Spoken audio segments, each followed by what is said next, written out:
കോഴിക്കോട് ബാലുശ്ശേരിയിൽ മദ്യലഹരിയിൽ S I അസഭ്യവർഷം നടത്തി. ഹോട്ടലിൽ നിന്ന് ഭക്ഷണം കഴിച്ചതിന്റെ പണം ചോദിച്ചതിനായിരുന്നു ഇയാളുടെ പരാക്രമം.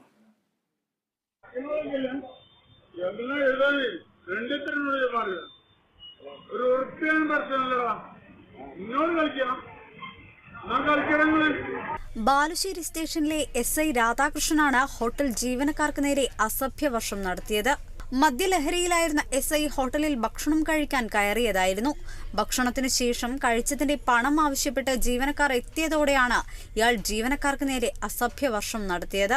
കഴിച്ചതിന്റെ പണം തരാൻ സൗകര്യമില്ലെന്നായിരുന്നു പോലീസ് ഉദ്യോഗസ്ഥനായ രാധാകൃഷ്ണൻ ജീവനക്കാരനോട് പറഞ്ഞത്.